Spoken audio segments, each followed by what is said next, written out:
All right, everybody. So sorry on not being up at 7:30 a.m., but I have since decided that the 7:30 to 3:30 whole time frame is a bit loose because things come up, and I just want to keep it to where you never know what's going to happen. Right? It might be on for a whole 8 hours. It might not, depending on the day at hand.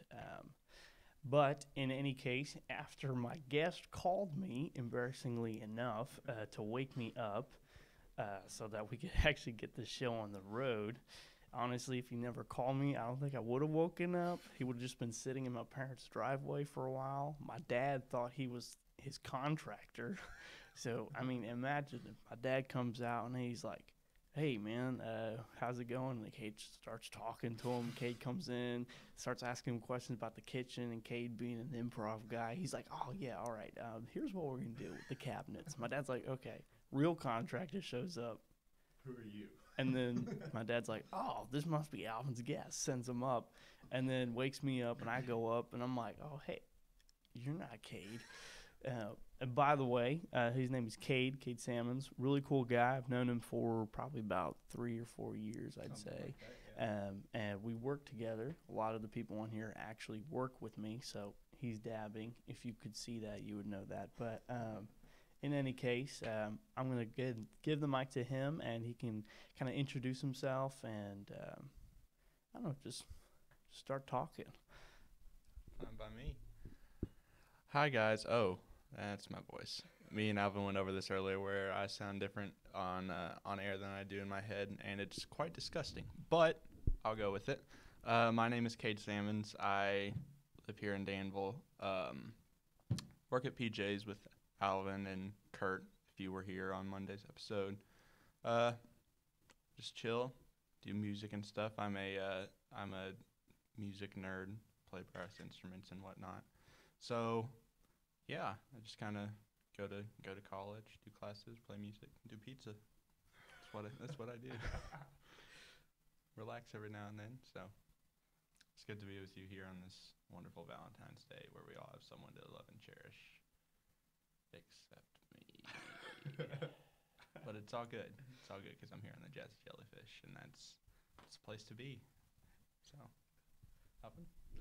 That was a pretty melancholy introduction. Hey, I'm all right. Not really. I'm single. But let's talk a bit about that. Let's talk about what it's like to be single. And I mean, obviously, I've been single before. I mean, not really. Yeah. When I'm not dating, I'm in a relationship with myself. Oh It's yeah, yeah. it's it's it's pretty intimate, you know. I would imagine. I mean, lots of bathroom time. Um, sometimes I worry what I'm gonna say on air, but It's okay. yeah, I mean, For the humor of it. exactly. The goal is to just kind of have fun with it. But so I don't know. To me, let's think about the variables, and then you can give whatever thoughts you have, because I'm just spitballing here. But like,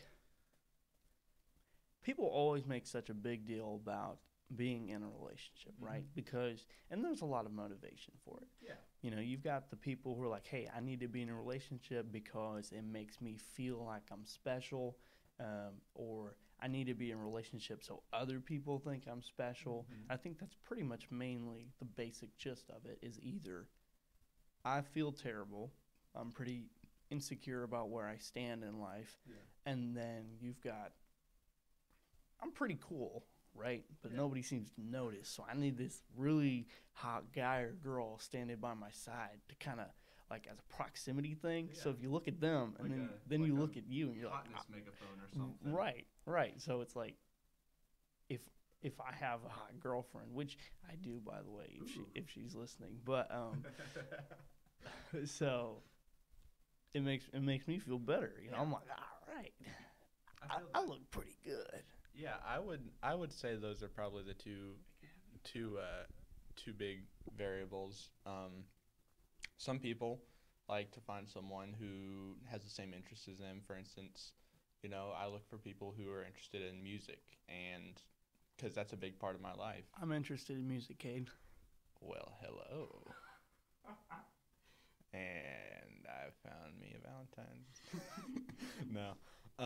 But since music is a big part of my life, I like to look for people who have the same interests as me, simply because not only does it give me someone to connect with on an emotional level, but just on a day-to-day level. Like, we both like this. This is something we can do together, and so that helps.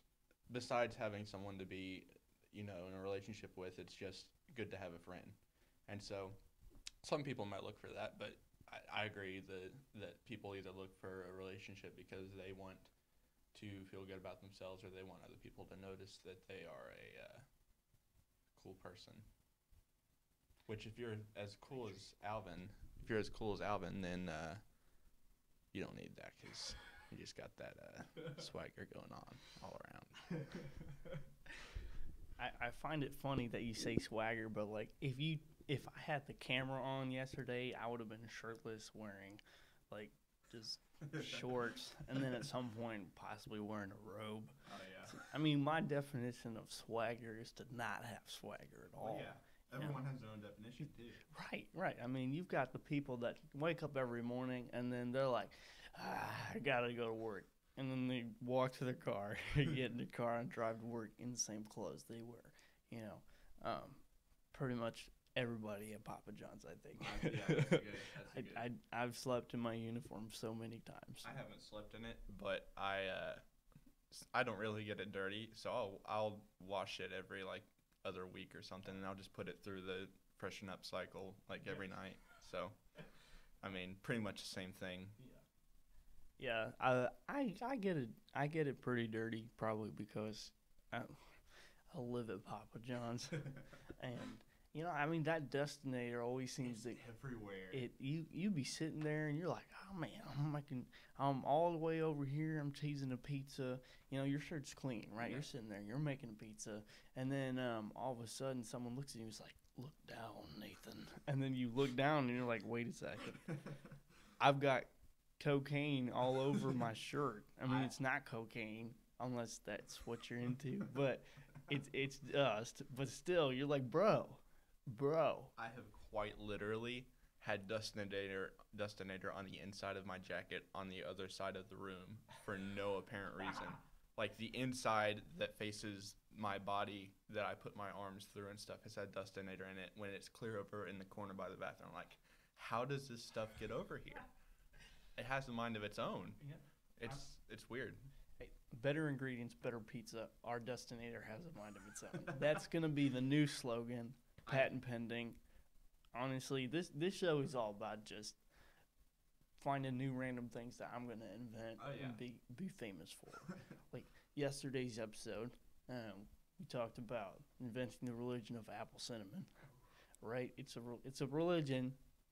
Where the basic premise of it is apple cinnamon. It's good for your health. Are you talking about apple cinnamon as in the apple and cinnamon guy from the Apple Jacks commercials? Are those the deities that be in the religion of apple cinnamon? Did you watch yesterday's episode much? I didn't. But okay, it's funny because that's what it was. Was it really? Yeah, it was quite literally that. We were sitting there, and we're like, yeah, we're going to have that guy standing there, and then the apple guy standing there, and everybody's prayer will be like speaking in tongues. It'll be like, apple cinnamon. We talked about that for probably too long, but I had a friend text me telling me that Chris was too stoned to be on the air. I mean, he wasn't. He was sober, and so was I, of course. I mean, I might have drank. No, I'm just kidding. I was completely sober. So was Chris. But it was too much fun. But anyways, enough about yesterday's episode. Check that out if you haven't seen it. Pretty random. If you're expecting serious conversation, not there. But so. Anyways, we went off the rails. I would try to awkwardly segue back into Valentine's Day, but I feel like we covered most of it. Covered it a good bit. If you're single, you know what it's like to be single. Yeah. And there's nothing wrong with being single. I mean, it's pretty chill. I sit at home and eat Cheetos all day, and then I have no one to bother me, so it's all good. sit at home, eat Cheetos all day, no one to bother you. I mean, you can't go wrong with that. You really can't. Honestly. I mean, I've got some jalapeno cheddar Cheetos downstairs. Oh, yeah. Have you had those before? I have. Oh, yeah. They're quite good. That was a pretty sexual way of talking about the Cheetos. I mean, when duty calls. Oh my god.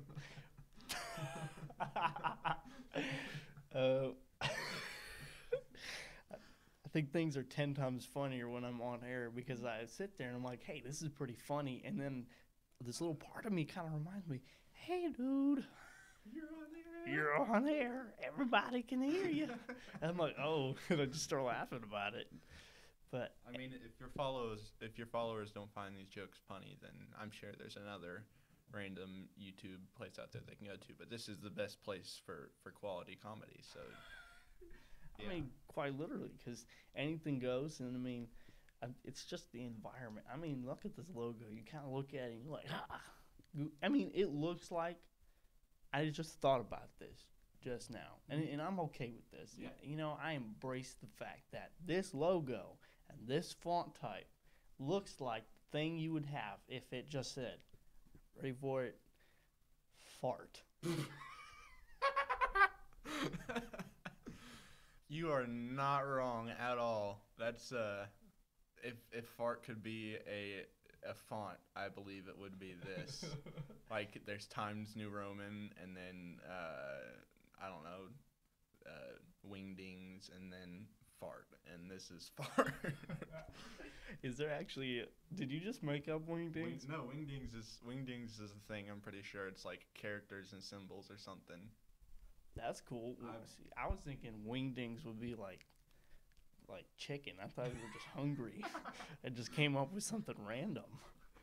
No, I'm pretty sure wingdings is a thing. I've never used it, but I've seen other people at least talk about it or use it or something. So it's There you go.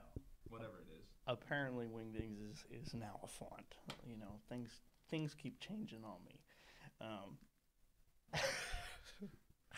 Off the rails again there.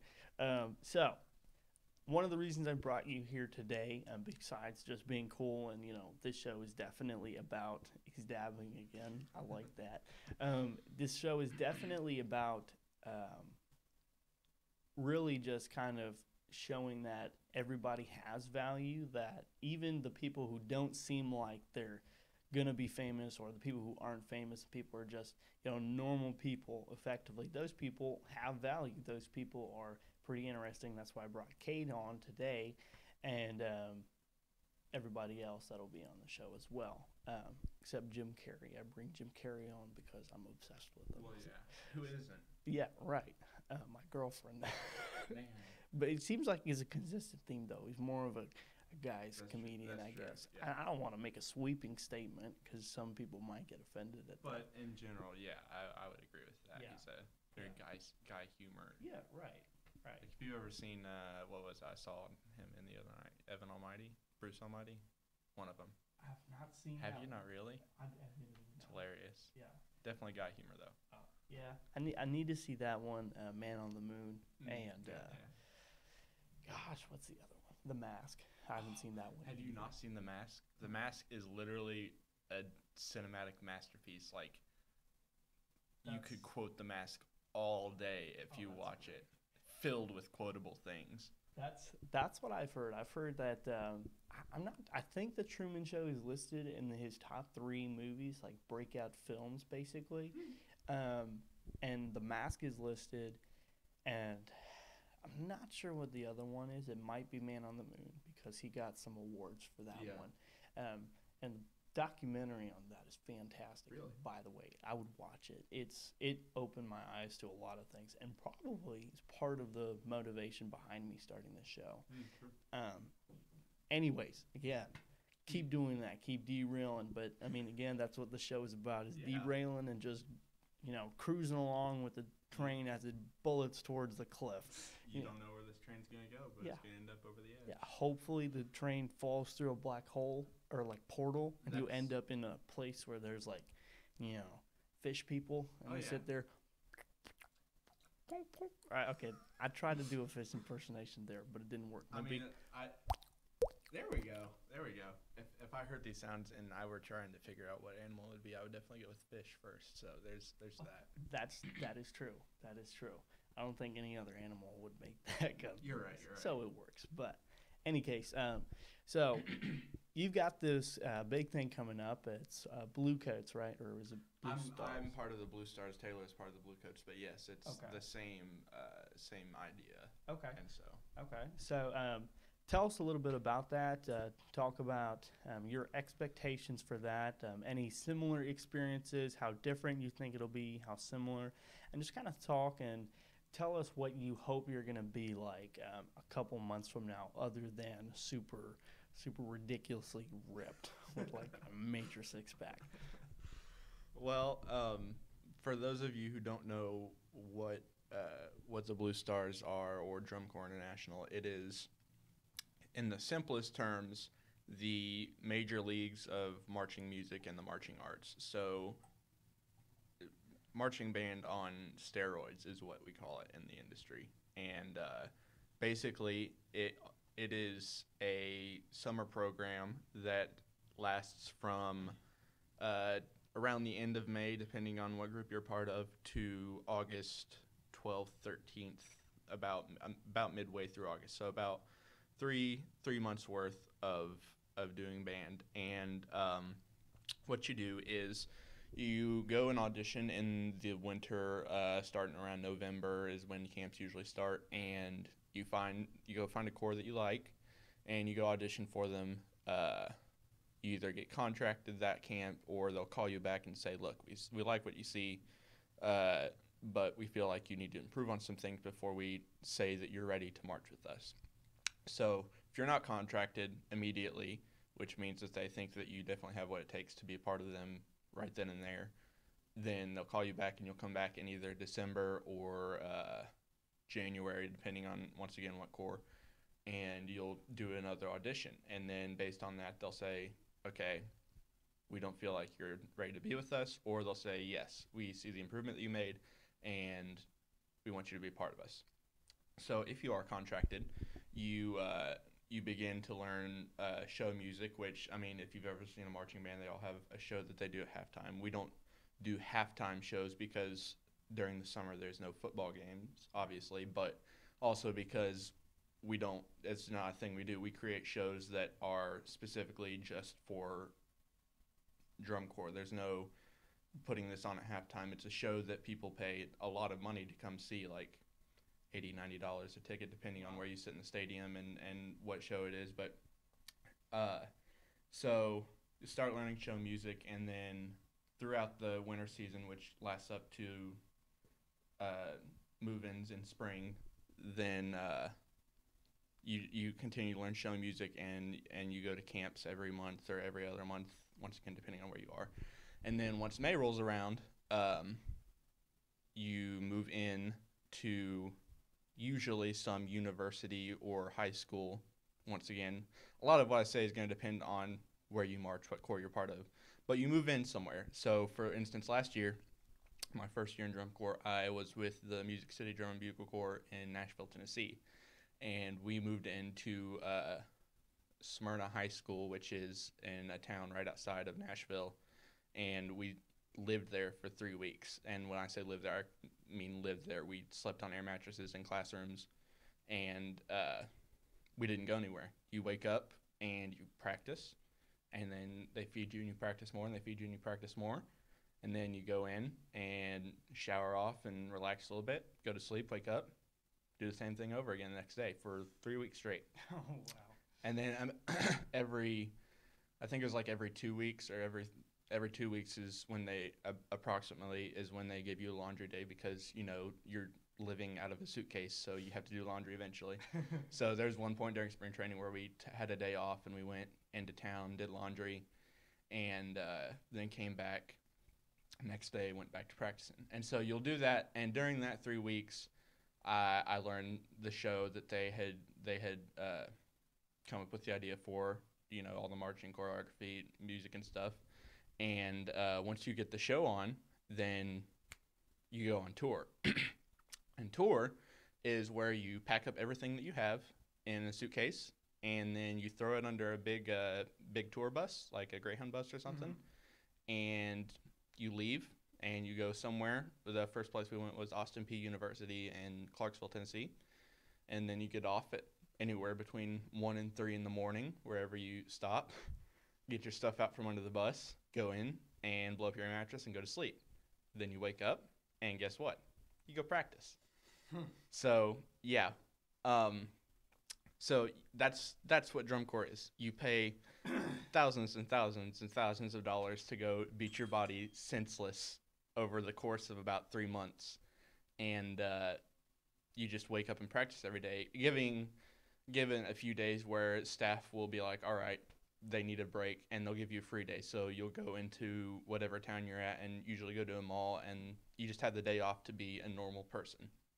And then the next day you get back to practice. But they'll give you a free day, or around the 4th of July, corps do parades, because obviously that's a thing that a professional marching band would do, is parades on the 4th of July.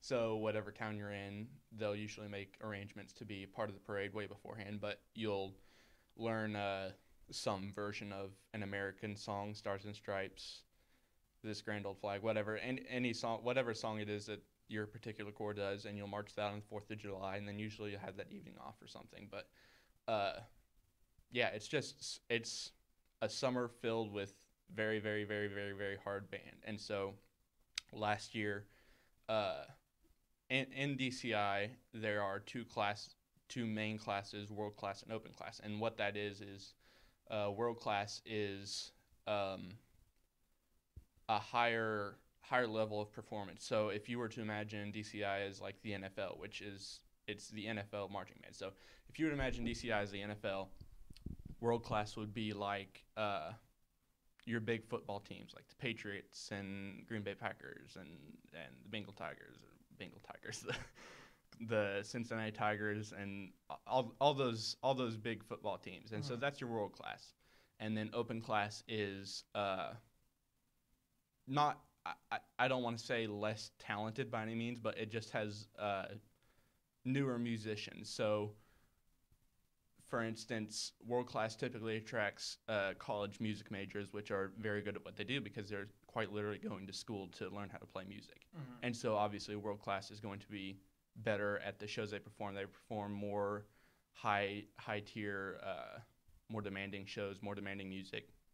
Whereas open class is typically where a lot of performers get their start. And so it's usually high school, young college age people that are still good at what they do. They're still very good at what they do, but maybe in regards to some world-class players, not quite as good. And so their shows, by all means, are very demanding and hard, but not quite on the level that world-class is. And so in world-class and in final class both, there is finals weekend in August. And finals weekend is the weekend of finals, where everything you've done that summer comes up to an end, and you compete for that season's placings. So finals is 12 corps are in finals every season, and so in world class it's the top 12 corps out of all the world class corps that the judges feel like are the best that season. And it's typically the same 12, give or take one or two that might not be as good that season or are very good that season in comparison to the last season. And so open class is the same way, 12 corps, the top 12 that they feel are the best, and you go perform your show for thousands of people. Finals weekend for world class is in Indianapolis at Lucas Oil Stadium. So you spend a whole weekend there performing your show once a day for 3 days. There's quarterfinals, semifinals, and finals. And on finals night, if you can imagine Lucas Oil Stadium, it's quite huge. Obviously, you can't have the whole stadium filled, because then half of the stadium would be looking at people's butts the whole time, because they're facing one side typically for the majority of the show. So it's only half the stadium, or about half the stadium. But that half of the stadium is, for the most part, filled completely to the brim from floor to ceiling of spectators. Wow. And yeah, so you go perform that for finals weekend, and then after finals night, it's over. Show's over. You have to wait till next season to do a new show. But Um, the corps that I'm part of is they're called the Blue Stars Drum and Bugle Corps. They're from La Crosse, Wisconsin. They are a top 12 corps, so they're in finals. They've been in finals, I think every year for the past several years, and they were one of the founding members of DCI. So back in 1970, 80 something, I forget when it started, but they were one of the first corps to come around and start drum corps, and they're very, very good at what they do. Taylor's corps that he's in, the Blue Coats, they're also very, very good at what they do. In fact, they won the World Championship in 2016 for the first time that they'd ever done that. And so, yeah, it's if you ever go watch it, it is something to behold, because drum corps, in case you didn't know, is all brass instruments. So there's no saxophones, woodwinds, clarinets, flutes, anything. It's all brass instruments. So tuba, baritone, euphonium, trombones. They'll put trombones in there for features or something, and then sometimes they'll feature French horns, but never for the whole show. And then mellophones, which is the French horn counterpart for marching, and trumpets. So all brass instruments. If you've ever heard a brass instrument, you know they can get very, very loud. So a typical corps will have a setup of 16 tubas, 16 mellophones, 24 baritone euphoniums, and 24 trumpets. So if you can imagine an 82 person, I think it's about 82, 86, 80, something like that. That's about how many people are typically in a world-class drum corps brass line. So if you can imagine around 80, 82 people, all on brass, very good at playing music, you can imagine the volumes that they're capable to reach. I think Carolina Crown, which is one of the loudest, if not the loudest corps, has gotten over 120 decibels, I think. So they're classified as dangerous to be in the middle of.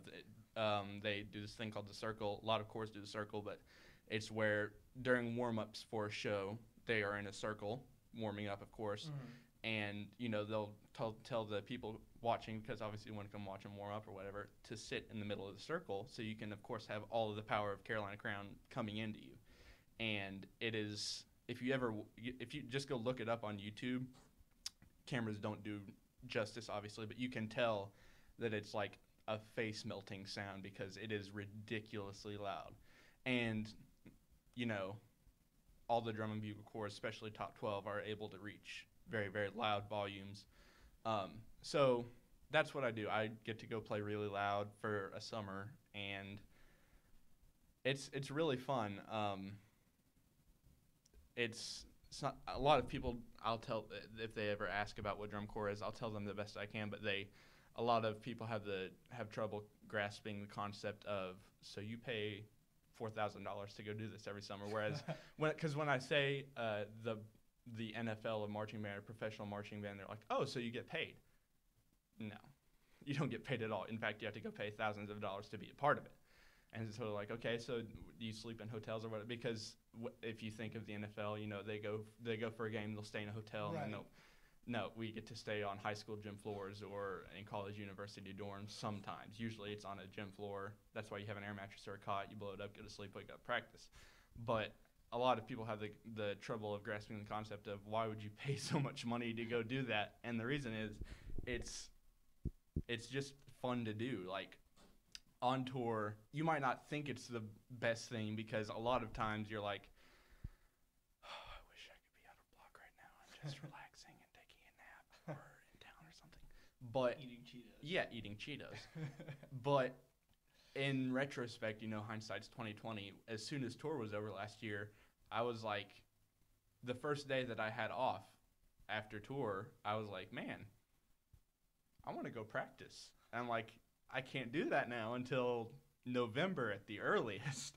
And it kind of sucked, because I realized I had spent 3 months of my life making new relationships with all these people and being really close. Because, of course, if you're going through something that's really stressful in your body and really hard, the people that you're surrounded with are going through the same thing. And so they're going to be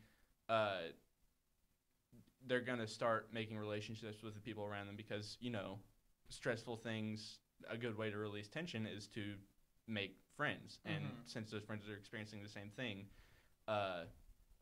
you both have that same experience going on, and so you can talk about that, and it makes it easier. And so I spent 3 months of my life making all these friends, and after tour was over, I didn't see any of them again, wow. and it sucks because they're from all over the country. Like my seat partner, who I sat with on the bus all summer, he was from Mississippi, and after our last show, I didn't get to say goodbye to him. I didn't get to see him because I had to leave real quick, and so I haven't seen him since August 13th, August 12th, or whatever. And I mean, I'll Snapchat him. Obviously, I talk to him every day, and we FaceTime once or twice, but I haven't got to see him or meet up with him in person, and Right. it sucks because I spent all that time making friends with him, and then he's gone. And I mean, he's still there, obviously, and we'll see each other next tour because he's back at Music City and I'm at the Blue Stars. And even though we're not part of the same corps, we're going to be at a lot of shows together, and so we'll see each other there. But I mean, next summer I'll make even more friends there, and it's it's it's a I don't know how to put it. It's just an experience that you have to experience to know what I'm talking about, kind of. And I don't know. It's just really fun to do. Like I said, I love music, and so obviously, getting to go play music for 3 months straight, pretty much, is fun in the regards that I like to play music, and very difficult at the same time because what they're demanding of us to do is beyond that of what they would ask normal people to do.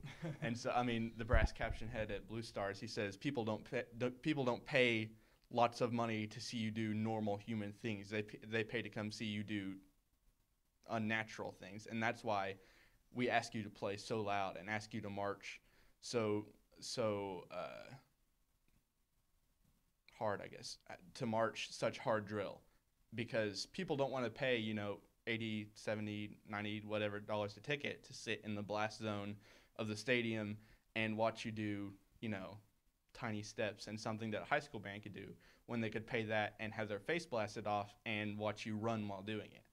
And so that's part of the nostalgia of it, is that if you go watch drum corps live, you sit there and you're like, this is fantastic, because this isn't something that normal people do. And so you watch it and you're like, wow.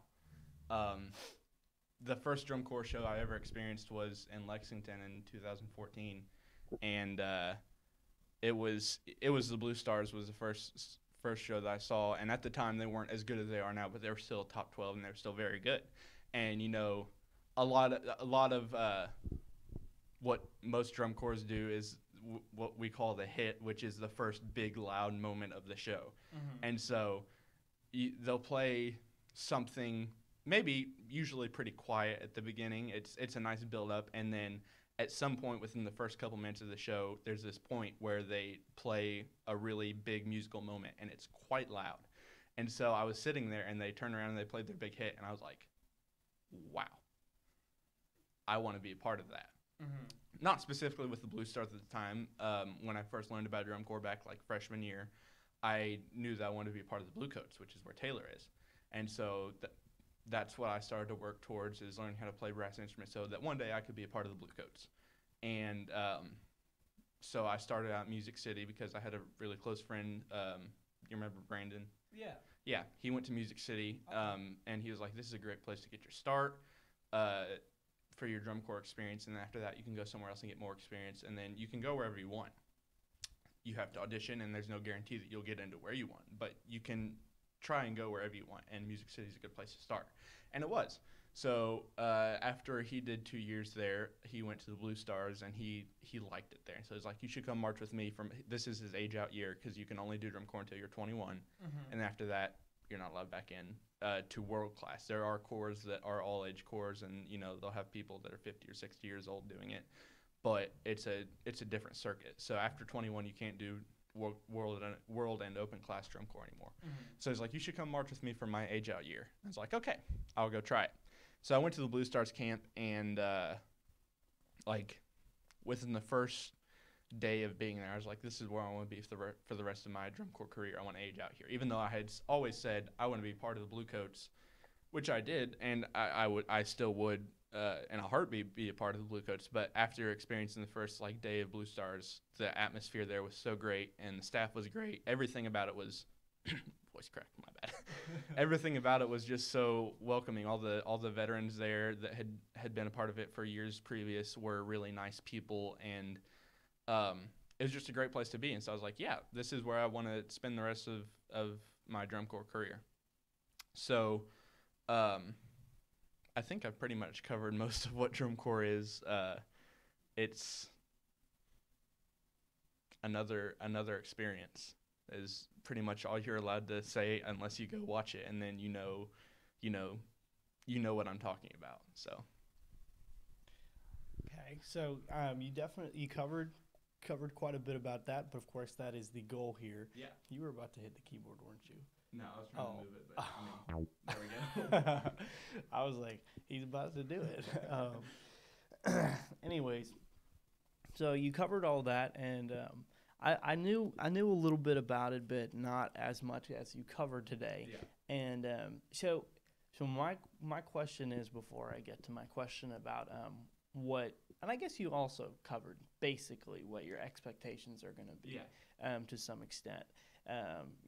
Wanting to come out of it with saying, hey, I want to be practicing again. Hey, you want to feel, I guess, some sort of sense of accomplishment. And That's I mean, exactly right. I'm sure there's a massive sense of that. There really is. And it's because, like I said, what they're asking us to do is very, very incredibly hard. And so, of course, if someone asked you to lift 1,000 pounds and you did it, you would obviously feel pretty good about yourself because you just lifted 1,000 pounds. So if someone asked you for 11, 12, 13 minutes to run around a football field playing incredibly hard music on a brass instrument and you did it, you would obviously feel very proud about yourself. And that's what we're doing, is running around a field playing really hard music really loud, and the audience loves it, and we love getting that feedback from the audience because you can imagine doing something that brings 10,000 people to their feet in Lucas Oil Stadium. That's something to be proud of, because if you've ever had 10,000 people cheer for you because you did something really cool, it's a moving experience because you're like, wow, I just did something that they deemed worthy of standing up off their seats to clap for. Mm-hmm. And so, yeah, it's definitely a rewarding experience, to say the least. Yeah, that sounds like definitely something that's pretty awesome. And, me being the guy who wants to experience everything, I'm like, hey, that would be really cool if I could be a part of that. But regrettably, I'm not capable of playing any instruments whatsoever. So that's not my forte. But I will leave that up to you and let you claim that field. This is my field right here. YouTube streaming randomness, and then you've got Blue Stars down. So my next question it's a bit of a lighter fare question. You only pay $2 for this question, not $50 for the others. This one's less serious. But if somebody, you mentioned that whole like being in the middle of that circle, or just in general, it being considered as like a dangerous level of sound, like the decibels are off the charts. I guess it's one of those things where it's like, it's really dangerous for you to try and skydive or go wingsuit flying, but you still do it anyways. You said people will come and sit in the middle of the thing. Have you ever been in the middle of that? I have not been in the middle of a drum corps warming up, simply because whenever I went to shows, I would just go in the stands and sit and wait for them to come because I didn't want to miss any of the shows. Mm-hmm.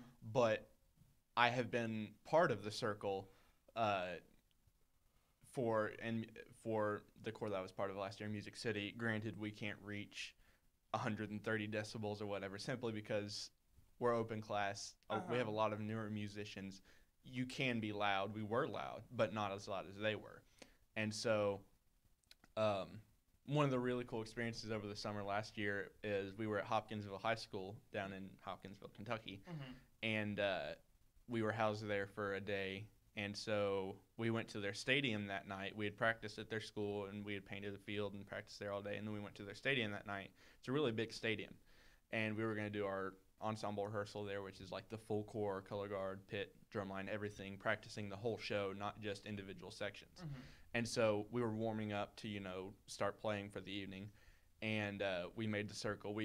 It's just a typical shape that they make to warm up because the staff will stand in the middle and they have sound on all sides so they can listen to everyone, obviously. Mm-hmm. And so they told some of the high schoolers there that because, the kids were starting their band camp, and so they were like, yeah, we'll go watch Music City this evening.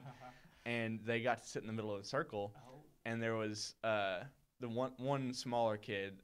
A lot of the old kids knew, not that Music City's not good, but they knew we were Music City, and so they were like, okay, this is cool. But there was one little kid, and I don't think he knew what was going on because we had one of those moments where we played kind of softly, and then they told us to play loud, and we hit him with the sound. He just kind of sat there, and he's like, whoa. And I was like, ooh, that's kind of cool to be able to make someone go, whoa.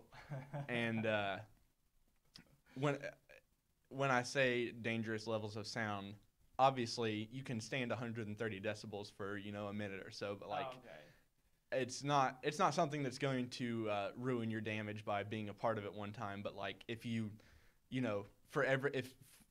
for 3 months straight you stood in the middle of a circle and got blasted by 130 decibels, then obviously there would be repercussions. And so it's not dangerous in the fact that it will harm you for going to listen to it one time, but if you did it pretty consistently, it would do some damage.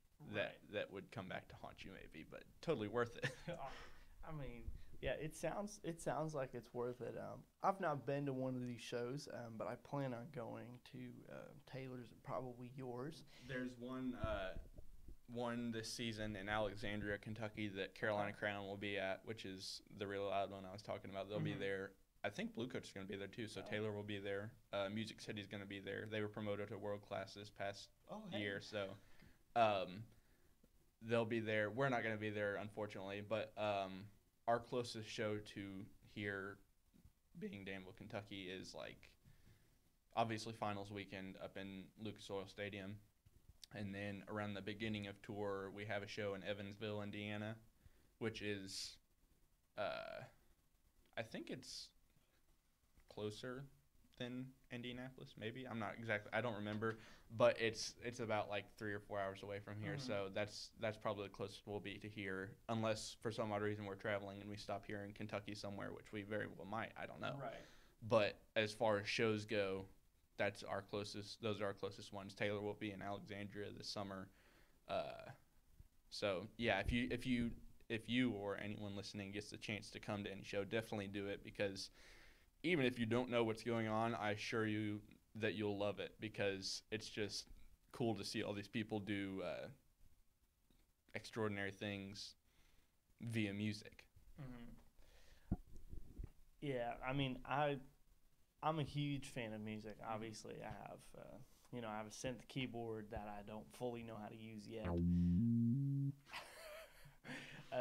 And then I have, my loop station and whatnot. But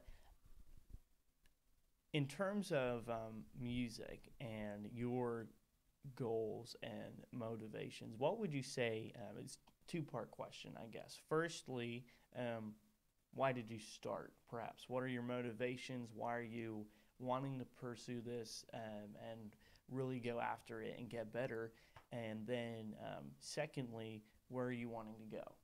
What's your start and what's your ending? Where are you planning on taking this? Are you thinking you're going to be I don't know if your instrument, what do you play again? French horn, okay. Yeah. I don't know, maybe you're thinking, hey, I'm going to be in a jazz band, or I'm going to teach, or that kind of thing. Where are you thinking you're going to go with this? What are your goals? And are you expecting to reach those goals? Or are you thinking, hey, this is top of the line, but I might end up, a couple octaves down and somewhere else? Nice analogy with the octaves. I actually got my start in music back in 5th grade.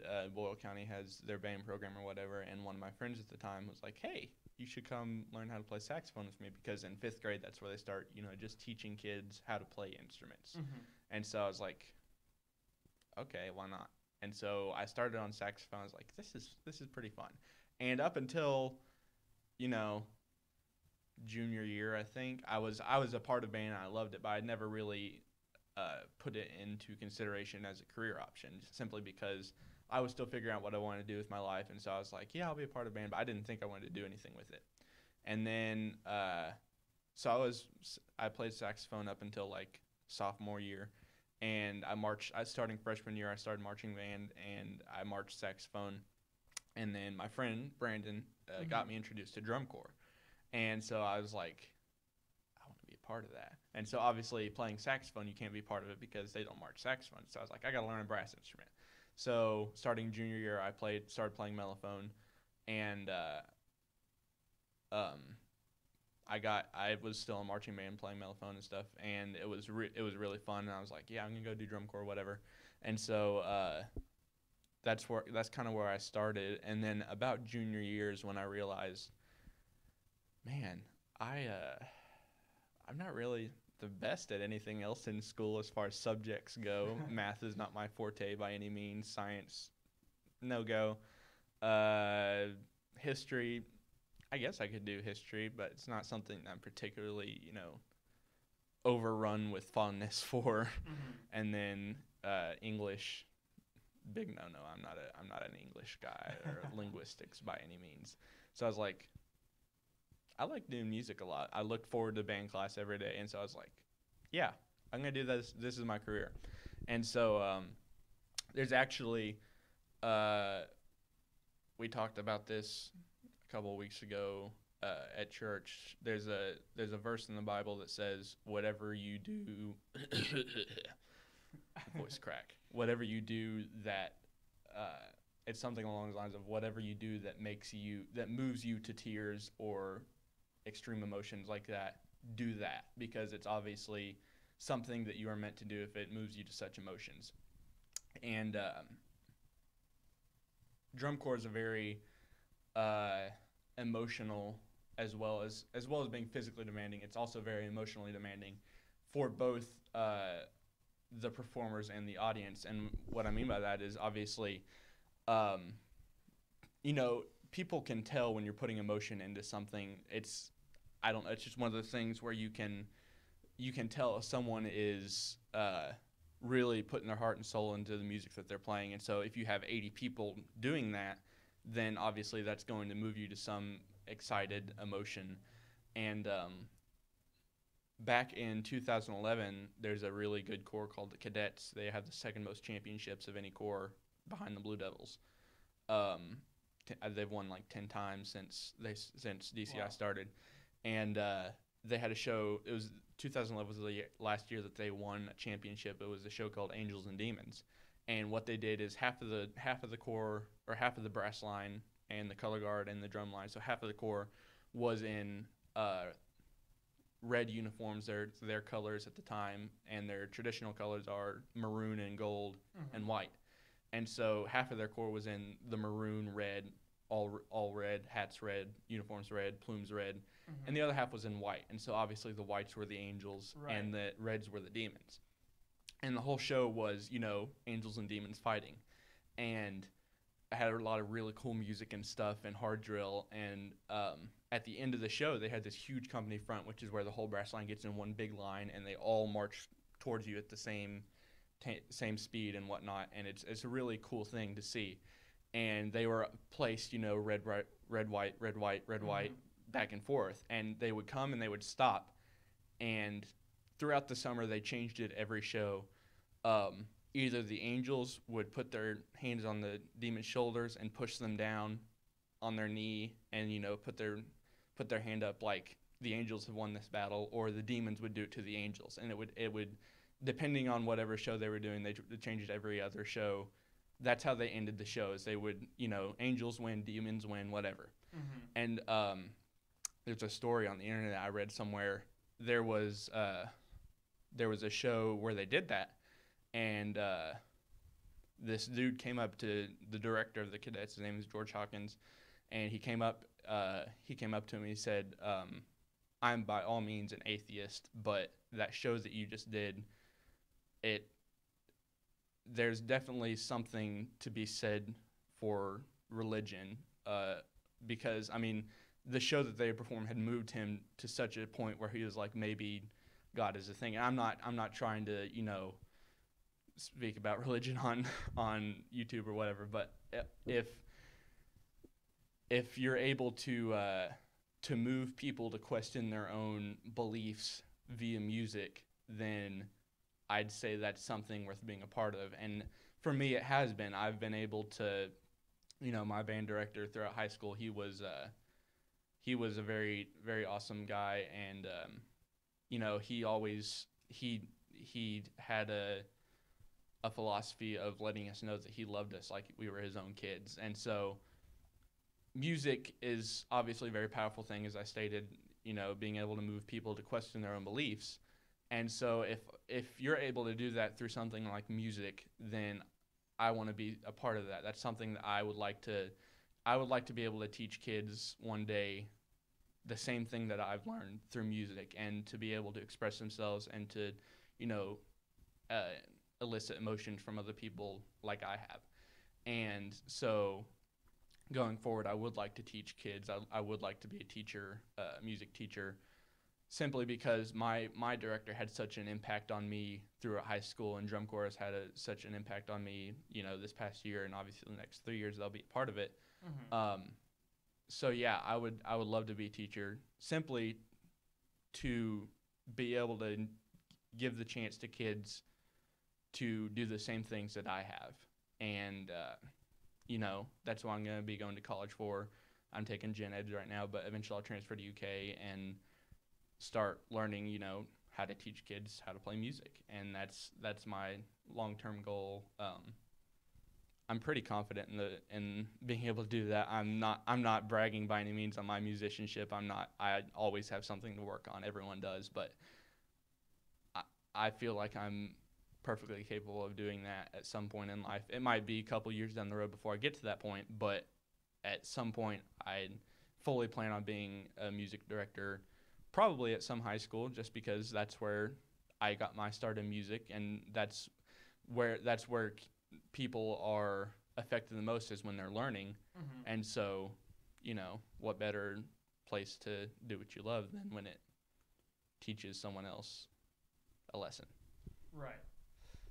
That's pretty impactful, I would say, and you definitely show that you have a lot of passion behind that, which is a lacking thing a lot of times. I think the modern sense of hey, you got to figure out what you want to do, not necessarily because you need to know what you want to do, but more so you have to do something for yourself, but perhaps mostly society, right? It's the common understanding is that you go to school, you get out of school, you go to college.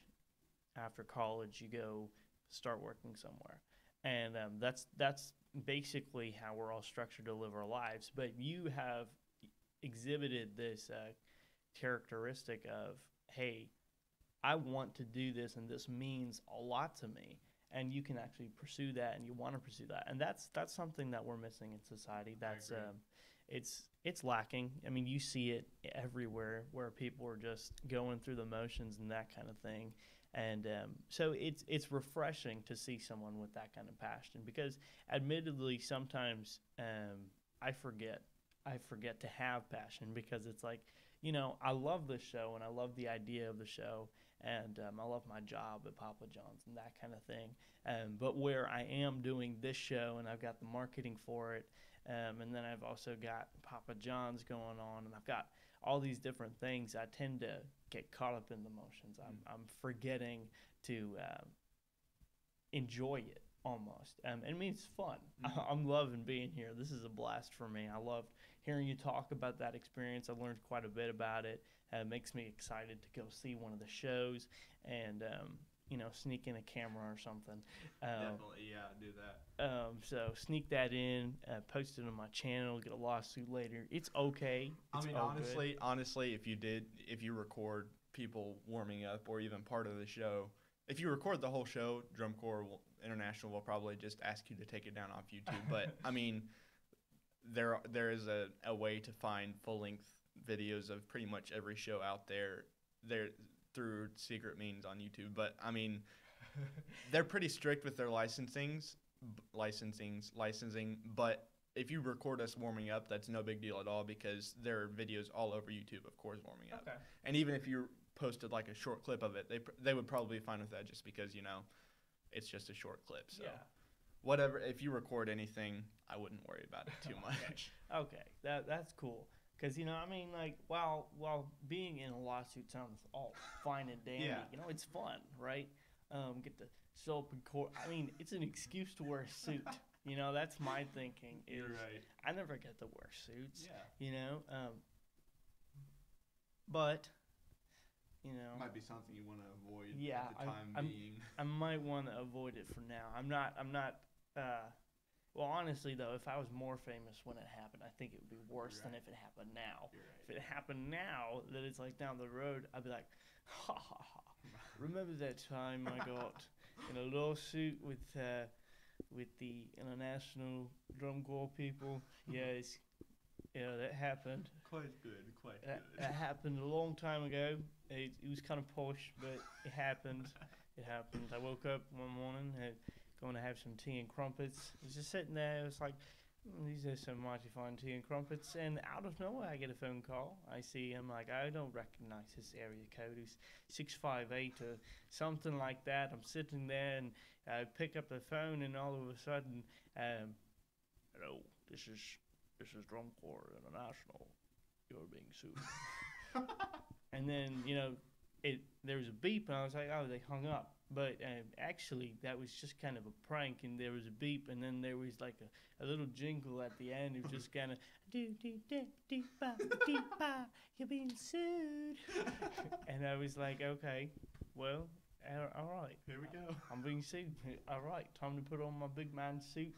Gonna step up to the plate, batter up, hope for a home run. Because, if I get sued, I lose everything, right? I go home like I am now. Ha ha. But big shout out to my parents who can't hear this because they're deaf. Anyway, but it's all in good fun, by the way. They know. They know. So, anyways, I got caught up. I think if I didn't catch myself, I would have kept talking like that the whole show. But anywho, so going to UK, and you're gonna pursue music and that sort of thing. Obviously, music is one of your big favorites in life, but I would have to say, what is another one of your interests, right? But I want you to explain it in a way. Look at it from a different angle, perhaps, right? If you're going to say, hey, I really enjoy watching this TV show, then proceed to tell us how you watch it upside down in your underwear, and just for no reason, right? But don't actually do that. You know what I mean? Just kind of mix it up and really try to take something, let's say it this way. Take something normal, like a normal interest of yours, and add the passion that you have for music to that. It could be anything. It could be, man, when I eat pizza, man, like I just you go at it. You bite into it, and then the cheese just like floats in your mouth like a little butterfly flying into a bird's mouth, that kind of thing. And just go with it. Okay. Let's see. Another passion of mine. I pretty enjoy doing the Kermit voice as best I can. I'm not perfect at it by any means, but I really enjoy the heck out of it. I tell you, it elicits reactions like this one I'm getting from Alvin right now, and it's a pretty fun thing to do, even if it's just for a moment. It makes people laugh, and I love making people laugh. And through the Kermit voice is one of the main things that gets people laughing. You know, I just get that bubble in my throat, and it feels great. I tell you, I just love it, and you know, I love my wife, Miss Piggy. So yeah, things are great. Posse Bear, all the gang. You know, it's a pretty fun thing to do the Kermit voice, and you know, I just do it every now and then, and man, I enjoy it. It's great. I tell you. Yeah, yeah. That was honestly a lot better than I anticipated. That was pretty great. It's hard to keep up sometimes simply because, you know, the bubble in your throat thing, it Right. gets hard to maintain after a while. But I'm usually pretty good at it. Sometimes I'll drop out of it, but it's yeah. I love it. I love the I tell ya and all that stuff. I tell you, that's just it's swell. And by the way, if you don't tip your delivery drivers, especially for those from Papa John's, if you don't tip your delivery drivers, you're a pig. And I would know, I'm married to one. But, you should definitely always tip your delivery drivers, even if it's just $1. You know, $1 is better than nothing. That's what they live off of. So yeah, you do that, please. That was pretty funny. I'm not gonna lie. Advertising there, the I'm married to one. That was comedy. Let me tell you. I've been trying to do a Kermit impersonation for a while, but it seems like every time I do it, I end up just doing the old man from Family Guy. You know that guy. Oh, I go from hey, I'm Kermit the Frog, and then I'm like, oh, well, I mean, I'm close, kind of. You know, it's like I can't seem to do it. Other accents are mixing in. I go, hey, yes, hey, how you doing? Cuz that, and it just mixes in, or like, hey, Chris, There we go. Yeah. how you doing? Sweet Jesus. Oh boy, where's that newspaper boy? I miss him. Want to come down to my basement, have some popsicles? Yes, I did say that on the air. It's going to be saved for all time, so I can come back and listen to it again. Well, you see, some people just can't do the Kermit voice. I can't do a very good Herbert the pervert. Herbert the Kermit. Herbert the pervert. Let me see. Say, Chris, want to come down to my basement? Get some popsicles and oh, sweet Jesus. I try and get that whistle in there, but it doesn't work sometimes. But some people just can't do impersonations. There's one impersonation that you do. I forget what it was, but you're like really good at it, and I try and do it, but I can't. And what are all the impersonations you do? Because I'm trying to remember the one, and it's really good, and I want to learn how to do it, but I can't. Go through your impersonations, would you? I mean, I've got a few that are good. Some of them are better than others. One of the more commonly ones that I'm known for is like, Scoob, how you doing, dude? Like, dude, could you give me a Scooby snack or something? I'm so hungry. And then, ruh-roh, Reggie, Ruby, Ruby-oo, Ramaray, Whoa, Ruby. And I'm trying to think of some other ones. I mean, accents are perhaps easier for me to do. I would agree. Accents are pretty easy to do. Yeah, like one of my favorite ones. Hey, boss, eh? And then he came over the other day and he was looking at me and he was like, hey, what are you doing, man? What are you doing? I said, bro, just leave me alone, eh? I'm doing my thing over here. You're doing your thing. My boss is doing his thing. And then he was like, hey, man, who is your boss? Who is my boss? I just say, hey, boss. I don't even know his name. I forgot his name. He told me his name. He said, "Hey, I'm John Travolta or something." I could be working for John Travolta with like a mustache, cause my boss has this big mustache. It's like a it's a handlebar mustache. Like if you were riding him like he was a horse or something, you would grab his mustache and it'd be like reins, like a handlebar. That's how big it is. It's weird, but I don't even know his name. I just say, "Hey boss, hey boss, hey boss," and then that's all I say. And then he says, "Hey boss, can you do?" He's like, "Hey, hey, hey." I don't know why we still say "hey" all the time. It's like, "Hey, hey." It's like, oh, I fall on the ground, "Hey," or I get shot in the leg, "Hey," or somebody, they hand me a birthday present. They're like, "Hey, this is for you," and I go, "Hey, hey, thank you." I just say "hey" all the time. But anyways, there was this one time, all right, me and this guy, we were walking along the street. We're just sitting there, we're walking, we're talking, we're having fun, and out of nowhere, this guy shows up. All right, this dude shows up, and he's talking to us. He's kind of skittish sitting there. He's like, "Hey, hey," and I'm like, "Whoa, whoa, whoa, whoa, who are you?" And he's like, "Hey, hey, don't worry about it." He just keeps talking to me, and I'm like, "Whoa, whoa, whoa, we're walking here. We're walking. Don't talk to me. I got somewhere to be. I gotta go to the theater and meet my girl. I'm late. She's gonna be mad at me. Smack me across the head with the purse again. Last time it felt like she had bricks in her bag. It wasn't bricks. It was actually ceramic blocks. But that's not the point here. And she was just mad. And we had this big old fight and stuff. And she made me sleep on the couch. Let me tell you something, That couch is so uncomfortable. That's where she gets her ceramic blocks. We have to put them underneath the couch so that it isn't sitting right next to the floor. Because basically, since I barely get paid for this mafia job, it's cushions on ceramic blocks. That's what it is. It's just cushions on ceramic. You know what my love seat is? My love seat. It's a nice love seat. It's literally two My Pillow pillows.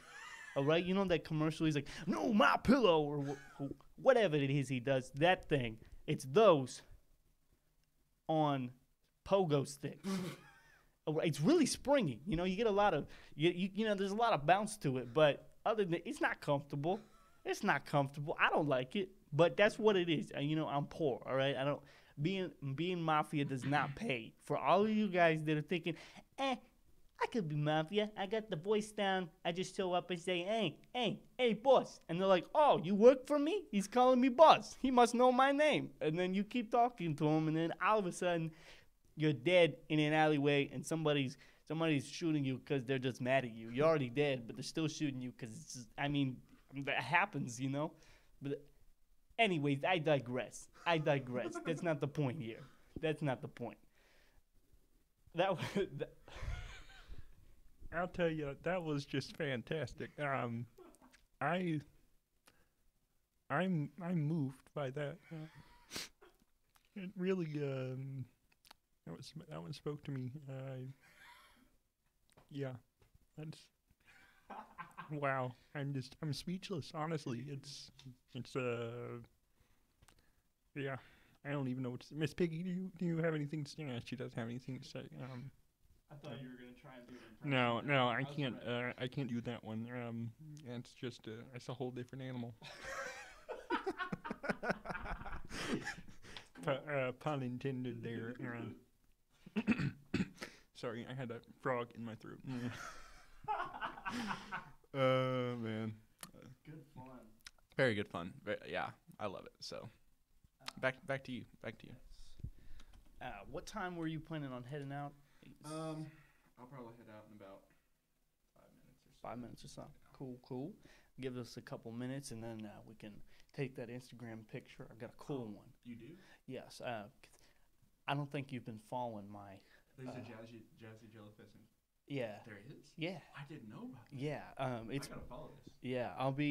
I still need to move the icon from here to there, but yes. And so one of my things about the show, in case you didn't know and you don't follow me on Instagram, you can go to the channel page and they've got a link to it. It's the Jazzy Jellyfish, and So you go there, and basically every day I'm going to post a selfie with all my guests. Well, every day that I have a show and have a guest. So we're going to post selfies. I mean, that might not be that entertaining to you, but point is, you can follow on board for that. And there's also going to be art features on there. I'm going to have a little competition once I get my business cards up and going.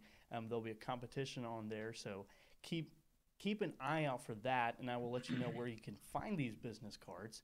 And then you can go and take part in the competition and be a part of the fun and games and all that stuff, and the stress of trying to win a competition when you realize you can't draw a Mona Lisa.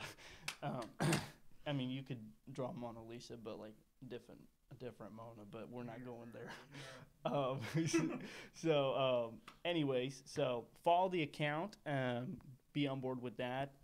Working on some other possible areas of stuff. I've got some SoundCloud ideas that I might work with. So I've got a guy editing all the stuff to remaster it. But that would be Josiah, by the way, Josiah Fowler. He's my, Attaboy, Josiah. he's my, for the moment, interim permanent editor. I don't know that that's a thing, but it is now. Basically, I mean, if you say something on air, that makes it a thing, right? Yeah. You know? Yeah, that's how it works. For instance, if you claim ownership of France over the air, then it happens. I own France. Yeah. Is there anyone here to object to that? Do you see anyone? No. Is there anyone else in like Muppet World that objects to that? No, I don't think anyone here objects to it. I own France, so yeah, can't say I don't, can you? There you go.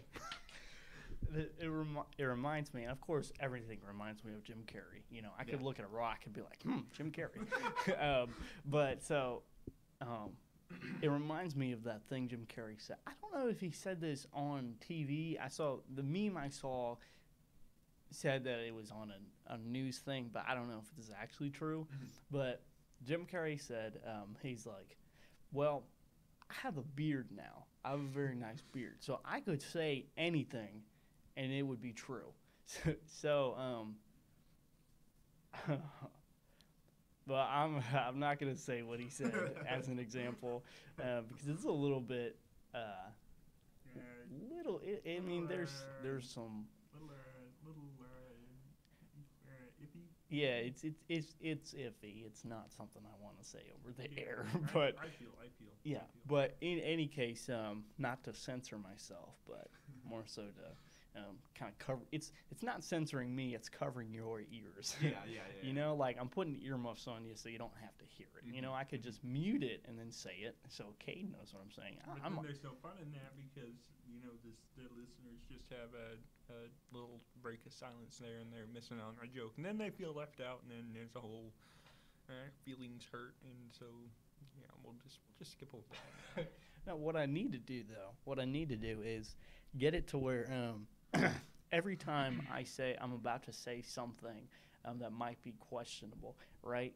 I hit one of the keys, you know, at the perfect time, right? So it'll be like, you know, oh, dude, I was over there and there was this major just sitting in the parking lot. He was totally this one guy, and it was just crazy. Like, oh, bro, I was like, what the.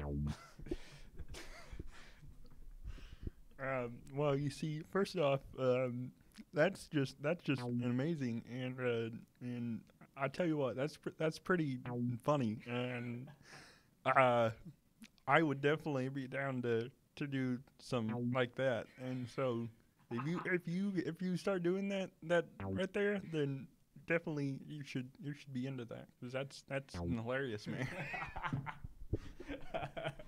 I love that you're bringing back Kermit the Frog. I will always be Kermit the Frog on a moment's notice. He's Kermit the Frog, and he owns France, and I mean that's. Can't fight me on it. You're not here. You can't fight him. He owns it. It's too late. You may try. You may say, no, Francese is mine. French is mine. But he disagrees.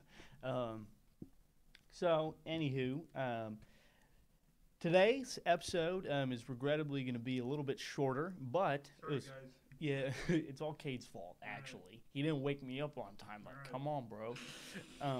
But in any case, it'll be a bit shorter, but it was packed full of content.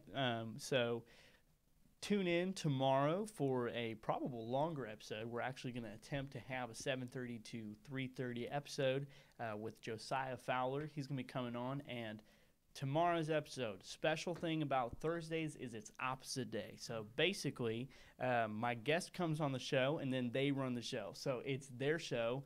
Josiah will be the one talking and interviewing me, asking questions, and basically it's his show. He can run with it, do whatever he wants.